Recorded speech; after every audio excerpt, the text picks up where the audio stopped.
Hey, welcome to the new Mammoths videocast, War Machine Hordes, obviously. Today, my name's Tom, I'm playing Trolls. I've got Borka in the Band of Heroes team. Yeah, I'm Matt, I'm playing Protectorate, and I've got Vindictus in the new Exemplar theme. I'm also really enjoying some pasta, that won't last the whole game. Yeah, so my list, I've got Borka, with a Mountain King, a Bouncer, and an Axer in his Battlegroup. And then I've got the full unit of Fennblades with the unit attachment, Horthol, Long Rider Hero, and a minimum unit of Long Riders, a Stone Scribe Chronicler who's free, and a minimum Krielstone with an Elder. And that's the whole lot. Cool. Yeah, my list is a bit like the Ark. It's two of everything. So it's two Reckoners, two max units of Avengers, 2 units of Knights with UAs, or officers, whatever you want to call them. It's a single free essential I get from the theme, and then it's like Iraq and acquire just because it's Menoth and you have to have Iraq and acquire. Yeah. What's cool about these lists as well is both of them, the themes for both of them give us +2 deployment, and both of our stuff threats about 15 inches. So we're both playing exactly the same trick here, and it's like, I see. So you brought the exact counter to what I'm doing. So it's a strange game for both of us. And the scenario is it called Extraction? No. You know what the internet calls it. It's called that one. Boobs. Yeah, you can probably see what all the terrain is there. Both those things near my deployment zone are rubble, and the top one's a cloud. You can't quite see that. Okay, so you're going to deploy first, aren't you, Matt, I think? I am. I think we're here discussing, because my whole army has takedown, which usually against Menoth is great because it stops all manner of like healing and passing around damage shenanigans, but in this we realised it only affects the Exemplar Seneschal's ability to get back up, so not super useful. A bit limited. Yeah, it was actually quite nice to just have a bit of a chat, because for once we weren't in a rush, which sounds daft, but when we end up recording stuff, it tends to be that it's like, right, get it done. Whereas today was quite nice and chilled. So yeah, we've got a minute or two. So just as a quick thing, the basic plan of my list is going to be to go forward, feat to stop getting charged, and then hopefully deliver the alpha pretty well, which, as Tom said, is not too dissimilar to what you're aiming for. You're actually a little bit faster than me, I think, with a few things. But especially because you've got that spell which does a point of fire damage if I hit you. Penitence, yeah. Yeah, so the thing is, my Fennblades have the same threat as you, but if they get there, then they're all going to die when they hit you. So I'm not super excited about doing that. Yeah, so my plan really is, because Matt's one of the roles to go first. So I'm thinking, Matt, I also have one of the things I'm going to base my whole strategy around is my Chronicler has a thing which, when you destroy one of the models you put it on, so it'd be the Fennblades normally, you get knocked down. So I'm going to make sure he's on the opposite side to Gravis, who will give Matt's models all steady. So that's what I'm basing a lot of stuff on here. But as well, your deployment was just really nice. Mirror, really. Just yeah, well, we discussed it, didn't we? Yeah. If you don't know what to do it pretty. So that's what I went for. But no, in seriousness, I was trying to space it out so that the Knights Exemplar can get as far forward as they can, which is why they're sort of interspersed with the Knights on horseback, because the guys on horseback don't really struggle to get wherever they need to on the true path.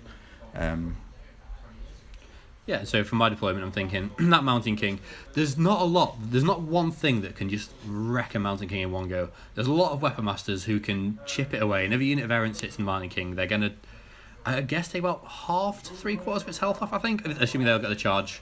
So I'm going to avoid that, but they've only got a threat of 11, so that's quite avoidable. So I'm thinking that Mountain King's going to just pansy around in that zone, making sure not trying to claim it, making sure he doesn't claim it.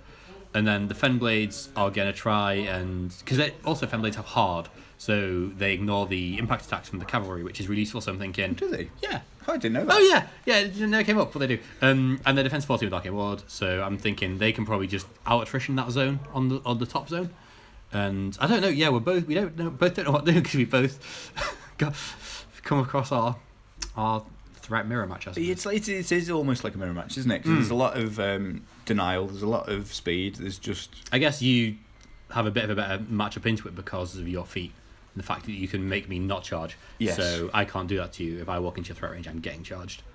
That's it. So yeah, this is me setting off, and basically Vindictus is putting up Defender's Ward on the right-hand unit of Vengers and True Path. The idea was that I thought that unit of Vengers were going to take a hit from the Fennblades, or maybe even the Tuffalo. So I thought anything that can help them live a little longer is good. and then it's just a case of shifting everything up. But normally, what I've done previously with this list is I've wanted most of my army to be on the halfway line, but again, because like we said about the speed, you can't do that. So there was a lot of fiddling. So my idea was to sort of... Yeah, because I've seen you play this army at the club quite a lot of times, and first turn it's just one of these glorious ha-ha charge, especially if you get the first turn. It's just run everything forward at full pelt, make my opponent soil himself by going, that's going to hit me next turn, what am I going to do? But obviously for me, you couldn't do that. And I know that feeling because I do exactly the same thing with this list. So... That's it. So yeah, almost up. Gravis sort of is covering everyone on the right, on the left, to keep him on the feet just in case there's something coming. But what was quite interesting was that most of my stuff's got battle driven, and that's where it gets its hitting power from. Yes. And because you had no shooting, I didn't have that same kind of ability to go, oh, this will be good. Yeah, absolutely. And that's one thing I'm thinking, especially with the Mountain King. I've got to be very careful with what I kill, because normally it's quite nice. I've got the Mountain King sprayed. It's normally quite nice to just chip little bits of damage, and that's just a terrible idea against this. Well, I've realised here that I can spray two horsemen. What are they? They have Avengers. And if I kill the two Avengers, then the other three get battle driven. But that's nearly half the unit gone. So I think that's actually a good trade for me. And also, the one on the left is the unit leader. So if I can, the Mountain King has Deafen, which if you get hit and you survive, you're at -2 defense, and crucially can't give or receive orders. And cavalry, I've done this to Arcane Warded, Arcane Shielded Thornlance in the past, and it's brilliant. Signal, love it. you might see defense can't give orders. So if you spray the cavalry unit leader and he doesn't die, then he can't give orders, and his Avengers can't charge next turn. And hooray, that's good for everyone. But of course, I get an 11 on the damage roll, and I do kill him. I didn't boost it, but the other guy I just do a fully boosted now and get rid of him. So that's two of them gone. So I'm not too worried about taking 3 power 16 Avengers next turn. That's kind of okay. And Borka did walk up as well and cast Arcane Ward on the Fennblades, which gives them +2 defense, making them 14, which is nice. And they can't be targeted by spells, although I don't think they're going to be casting too many immolations at them anyway, so not a big deal. No. Nice spell to have in your toolbox though, because it can prevent the Mountain King from being Stranglehold, from being parasited, and all that stuff. So really, really like it as a spell. The Fennblades, I'm thinking I can run a couple of them up there because again he can't kill them with impact attacks. If he kills a couple, then I'll get a vengeance on them, which is nice. And even then, with defense 14, you're probably going to hit that. But with the tough as well, you just might not kill them. It does happen. Fennblades against cavalry is just always really nice. Being very careful. The Fennblade who's the closest to the red zone actually did run out of command range, which was stupid, but there wasn't a good way of spreading out as much as I wanted to do. And that's just Krielstone, gives him 1 stone strength. Hooray! The bouncer just wants to run up there because there's 2 Reckoners, and they might shoot Borka, who has no transfers, or they might shoot the Mountain King. And so I'm thinking just get a shield guard in place for both of them. So I'm going to take 1, and neither of those models really cares about taking a single Reckoner hit. And I passed over. So I never even thought about shooting the Reckoner. So this was me measuring. I was hoping to get that. I never even thought about shooting out. your caster with my high-powered jack guns. Well, I was looking at him in cover and thought. I suppose he's defense 18 in there, and they're not good. Then the rat 5, so I'm 13. Oh, okay, I forgot I was in cover, of course. It wasn't really like to happen, but I'd never even measured it out. But yeah, my idea had been to take out the Chronicler because obviously I know he's a pain and it would have helped matters a lot. But and I should have just stood him behind the clouds, and for no good reason I put him in the cloud. But thankfully he was out of range, so pure luck gets me out of that. And this is the point, and I spend quite a lot of time doing this, so I apologise if you're watching. But what I'm thinking now is I have 2 choices. I either go in, all guns blazing with both units of cavalry, and then try and form like a not defensive line, but like a nut behind them that with under Vindictus' feet. So that's what I'm sort of keep measuring this 12. And it's worth it. My instinct was to go all in because when I don't know what to do, I try and kill stuff. That's a plan. Well, that's it. So I thought I'd go for that, but then I resisted the urge and thought, well, okay. So these are all the walking ranges for things because when Vindictus feats, you can't be charged, slammed, or shot with magical weapons, and you can't be cast spells. Sorry, non-magical weapons. Makes more sense, So I thought, well, if I can just walk up, then hopefully the choice is either I get ran into, which isn't a problem for me because I've got cleave and overtake on the Knight's Exemplar, or he hangs back a bit and then chances are I'm going to be in threat range, or I can just score in the zone. So it seemed a good idea. And there's one fairly crucial mistake I make, but we'll come to that in a minute. So these were the 2 Reckoners. The first one shot the Mountain King. Yeah, so it's pointed well up at the back there as a little model button. Yeah, and then the second one thought, I'll go for it again, which hits. and then got shield guarded off, didn't it? Yeah, and you got a really good roll on it as well, so I'm kind of glad I did. Look at all the damage. Yeah, which was quite nice. And he was on fire as well, which... Yeah. I mean, what is good about the Bouncer is he's armor 21 as a shield guard, assuming he's in the Krielstone. So it's just really nice. People do forget he's there, and it's great. Yeah, so instead... So I charged one knight into the Bouncer. Bounces off. There's always a comedy genius. But yeah, so this was the second unit, and this is where I probably should have done it differently. That Venger at the back, I thought I'd keep him, because I thought I'm going to lose 2 Vengers, so I'll keep him at the back, and then next turn hopefully he can get the charge in. But it didn't quite go to plan. So, I mean, the Vengers did alright, didn't they? They hit. Yeah. They didn't kill anything, but they were never likely to, but they just were there to be a problem more than anything else. But now you'll see that because of where I've placed that Venger, I can't get anything in front of the Reckoners. Yeah, because I didn't realise, you told me later, that your feet, I can charge non-warrior models, which is a really weird exception for something like that, but yeah. Yeah, so this is me measuring out going, and also, so I thought, right, okay, well, I'm going to take a charge, so I don't need True Path. Probably not necessarily true, but this is what I did.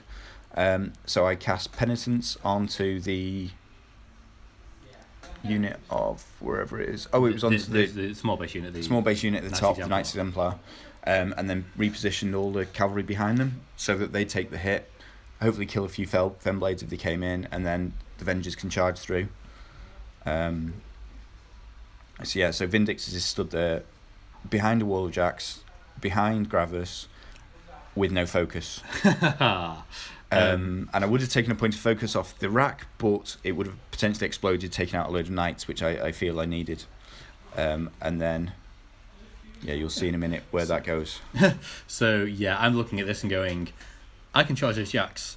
I have Assault for 1 spray on his caster, and if I kill something, I have Kill Shot for a 2nd spray on his caster. It's straight damage on armor 16, and he has no transfers. And that sounds like a really good way of getting an early night. So I've got 1 Fennblade in the way, the one by the red zone. We did make a mistake in this. The Mountain King is engaged by the outer formation Exemplar Avenger, so I shouldn't have been able to assault. And we didn't realise that at the time. And by the time we realised so many dice had been rolled, it was just like, we can't realistically go back on this. So I'm just thinking, yeah, get him in there. And then even if if it fails, then those 2 jacks are not gonna do a huge amount of damage to it, especially if I can do a good bit of hitting on the one that I'm charging. So the Might King might even survive this, and yeah. Vindictus has very little focus, and certainly no focus really to give out to jacks. So yeah, you weren't, it's not like you could load them up and just go to town. It just wasn't going to happen. And if I don't damage the Exemplars as well, they're not going to be battle driven, so they will do some damage to it. And it's a dicey one as to whether he survives or not, but I thought it's worth the risk. And then I'm also thinking the Fennblades are really scuppered by that, not being able to charge that and taking any damage they do, but I can run a few in, maybe like grind it out. But yes, that's a tough tough thing to crack. Tough enough to crack. Sorry, I don't know how to deal with that really. Yeah, just checking that I don't, because in the past so many times I've run Fennblades into charge lanes because they're so fast and so mobile. So I put that spray template down there just so I know, don't walk on this or the game is not going to go well. So yeah. So yeah, I realise I can tie about 5 Knights Exemplar with 1 Fennblade there, and that seems like a fair trade. Yeah. Rest of the back there. Just the back there thinking, hey, we can survive those Vengers, that's cool. This is where it was sort of quite cagey, wasn't it? I mean, the whole game was what we cagey missed is the bouncer. Point. The bouncer goes to hit the Venger and just couldn't do it. And it was really annoying. So Borka walks up, shows him how's it done. First attack, no boosting, dead. Stupid bouncer. What I should have done, the Krielstone should have activated right near the start and given everyone stone strength. And I think that would have let the bouncer kill the Venger. I even forget to do it before charging with the Mountain King. I forgot to do it with Book, and it's just +1 strength on everything. It's a huge deal. And when you forget about it because you're mentally planning your assassination run and trying not to forget anything, it's just massive. It's so easy to forget. Anyway, so yeah, because what I'm thinking as well is, I was even thinking that Axer can walk around and hit that Venger and then it's not engaged, and then I don't know what happened. We just forgot. So yeah, the Mighty King charges. It's got a great spray as well there because it's got the Jack at the front, then Gravis is behind it, but I really want to kill to stop keeping everyone steady. Obviously, it's got a caster behind that, and then what else was it? A couple of choir boys, maybe. I think the angle's a bit wrong. We didn't roll damage on the choir, so I think I did get them. But I think he was very close to the choir. Got excited with the assassination run. I actually managed to get some really good hit rolls because he's only wrap 5, so this is a pretty risky proposition. But and as well he had definitely -2 defense. So once you get that first hit on Gravis, he goes down to defense 13. Vindictus. Sorry, yeah, he drops his defense down to 13. 13. So then you're hitting on a boosted 8 for the second attack if I get a kill shot, which is really nice. And there you go. I kill the Avenger, so I get the kill shot. Do the same thing again. Bit more damage there. Ooh, bless you. I take half the damage off the Avenger and not the Avenger, the Jack, Jamie. Then I get the dice on Vindictus and kill him. Which was an 11. So realistically, even if I got the point of focus off the rack, you'd have still killed him because he was at 6 boxes. So yeah, good point. Yeah. And then this is us checking. Hang on, does that out formation model have a melee range? Anyway, that's that. Nice quick control tonight. Hope you enjoyed it. As always, we'd really appreciate any feedback, or if you would be kind of subscribe to our almost usually weekly battle reports unless laptop crashes, which it's done a few times recently. That'd be really nice. That's it. And if you do subscribe, don't forget there's a little bell or something you have to click on YouTube to actually see the videos as they appear. So yeah. Oh, I didn't know that. They've changed it recently because I've noticed on all my subscriptions it's happened, and you go, well, that's just really annoying. But anyway, just so you know. Yeah. But one other thing, we are going to the ETC this week. We'll have the Mammoths t-shirts on. If you like us or hate us or whatever, do come up and say hello. We'd really like to hear some real life feedback. Yeah, and you're probably going to get the opportunity to play some of the lists we've had on the channel as well, which is quite cool. Yeah, that'd be exciting. So yeah. Thanks a lot, and guys. that's all done. Yeah. Catch you later. See you next time.